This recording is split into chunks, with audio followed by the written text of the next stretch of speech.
morning. We have a very busy agenda today, as always, but the most important topic for us on the agenda is the aggression of Russia against Ukraine and how to counter the impact of this aggression.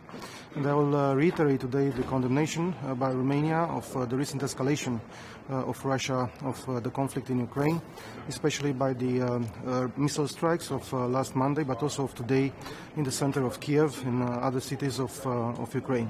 I was today, in this morning, in close contact with the Romanian embassy in Kiev. Some of the strikes hit at some close distance of 1.5 kilometers of the headquarters of our embassy, but all personnel is fine. And we are monitoring very carefully the evolution of events. These strikes represent blatant violations of international humanitarian law, which strictly forbids any attack against civilian targets and against civilians. In this context, I will also mention the fact that it is very important for the European Union to support the Republic of Moldova, which is one of the countries most affected by the conflict in Ukraine, by the effects of this conflict. In this context, I will emphasize the need for the European Union to support the government in Chișinău in order to cope with the energy crisis.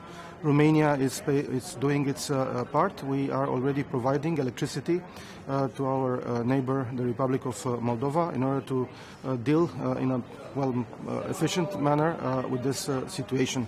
At the same time, I will reiterate the condemnation by Romania of the fact that last Monday some of the missiles which have struck Ukraine have passed through the airspace of the Republic of Moldova, which represent another violation of international law, especially that we are speaking about a neutral state according to the Constitution of the Republic of Moldova.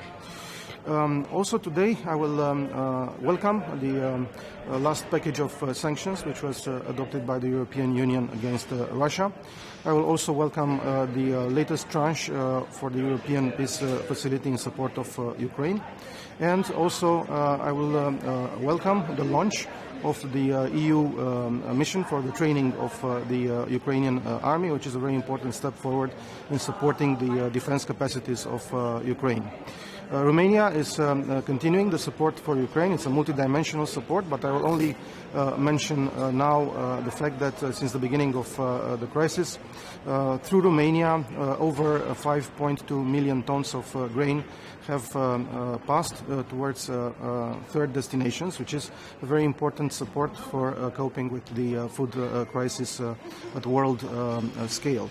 At the same time, I will emphasize the fact that, in our view, Russia is more and more isolated.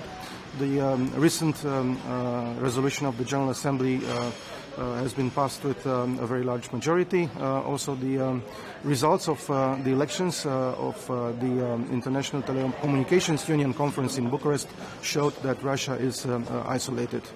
At the same time, I would like to say a few words about the EU monitoring mission at the Armenian-Azeri border. It is a very important step forward in order to increase the confidence between the parties.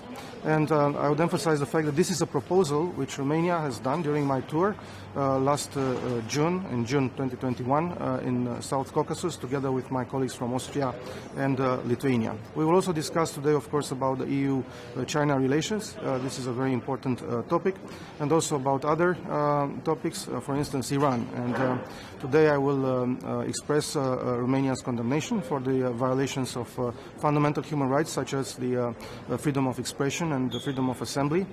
And I would express support for the adoption of restrictive measures against Iran for violations of human rights, but also taking into account the credible information about the delivery of drones to Russia, also in connection with this gesture of Iran to take part in the effort to support Russia.